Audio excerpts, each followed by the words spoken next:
Assalamualaikum warahmatullahi wabarakatuh. Saya Zalfa Kurato Enika dari 10 AKL. Saya ingin mempresentasikan peta imajinasi yang berjudul Lembaga Keuangan, Ketenagakerjaan, dan Perdagangan Dalam dan Luar Negeri. Teruntuk yang terhormat Ibu Lidiawati selaku guru pembimbing dalam mata pelajaran ini. Oke, pertama-tama saya akan menjelaskan peta imajinasi yang berjudul Lembaga Keuangan. Oke, jadi di lembaga keuangan itu ada otoritas jasa keuangan. Otoritas jasa keuangan itu ada pengertian. Jadi pengertian otoritas jasa keuangan atau OJK itu adalah dewan komisioner yang bersifat konektif atau kolegial. Oke, di sini ada tujuan. Tujuannya itu adalah untuk memperlancar semua permasalahan yang ada di otoritas jasa keuangan. Di sini ada fungsi, tugas, dan wewenang. Fungsi, tugas, dan wewenang dalam OJK ini adalah untuk mengawasi dan mengatur semua kegiatan yang ada di dalam OJK. Setelah itu di sini ada pelayanan OJK. Pelayanan OJK ini berwenang untuk mencegah tindakan kerugian pada masyarakat. Setelah itu di sini ada lembaga jasa keuangan. Lembaga jasa keuangan itu pihak yang memberikan pinjaman kredit berupa uang kertas dan giral. Setelah itu di sini ada jenis bank. Terdapat 4 jenis bank, yaitu bank sentral, bank umum, bank syariah, dan bank perkreditan rakyat. Di sini ada prinsip-prinsip itu terdapat prinsip kehati-hatian, prinsip kepercayaan, dan prinsip kerahasiaan. Setelah itu di sini ada manfaat bank. Manfaat bank itu adalah menumbuhkan rasa hidup hemat dan menambah penghasilan. Di sini ada pasar modal. Pasar modal adalah tempat bertemunya permintaan dan penawaran. Setelah itu di sini ada peranan lembaga penunjang, produk, dan prinsip-prinsip pasar modal adalah keuntungan dari jual beli saham.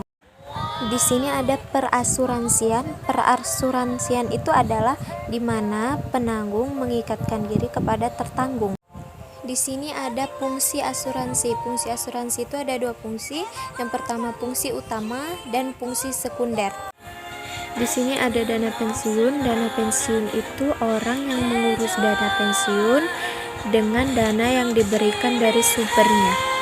Fungsi dana pensiun adalah menyediakan dana untuk peserta yang mengalami kendala sebelum memasuki usia pensiun. Di sini ada penggadaian. Penggadaian adalah seseorang yang mempunyai piutang terhadap suatu barang yang bergerak.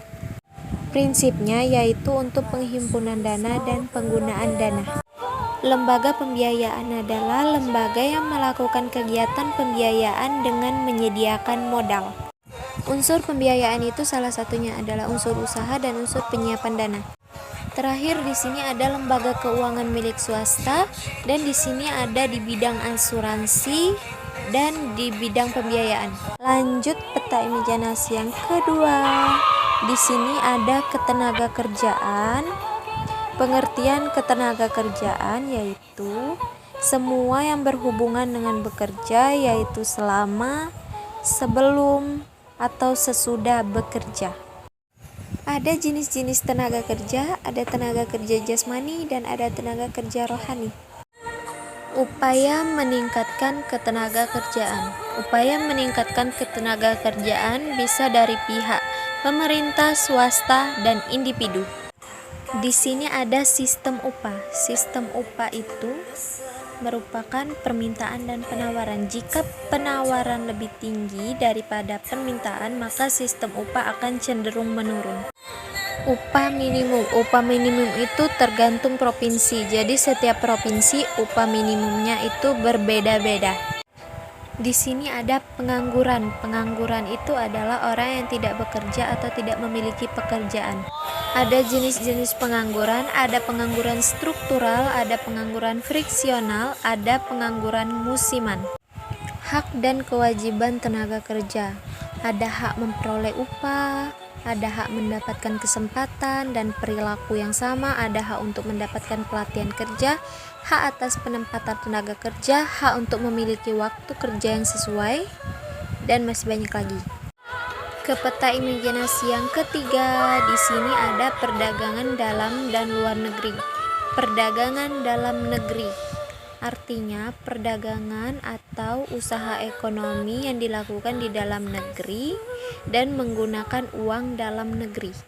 Setelah itu di sini ada prosedur produk yang disalurkan melalui perdagangan kecil, menengah, dan perdagangan atas atau perdagangan besar.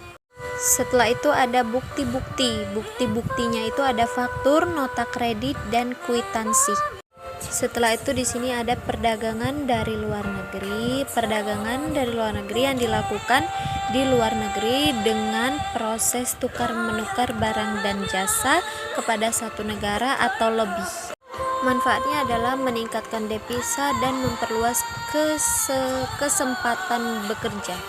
Setelah itu di sini ada faktor pendorong. Faktor pendorongnya itu adalah keseleraan produk yang sama, dan ada faktor penghambat. Faktor penghambatnya itu adalah perbedaan mata uang. Di sini ada teori keunggulan internasional, ada teori keunggulan mutlak, dan ada teori keunggulan komparatif. Di sini ada neraca perdagangan. Neraca perdagangan dicatat dalam keadaan ekspor atau impor barang dan jasa. Terakhir ada devisa. Devisa adalah uang asing yang beredar di suatu negara dan dipergunakan untuk pembayaran transaksi dengan luar negeri. Sekian presentasi dari saya, kurang lebihnya saya mohon maaf. Semoga bisa dimengerti.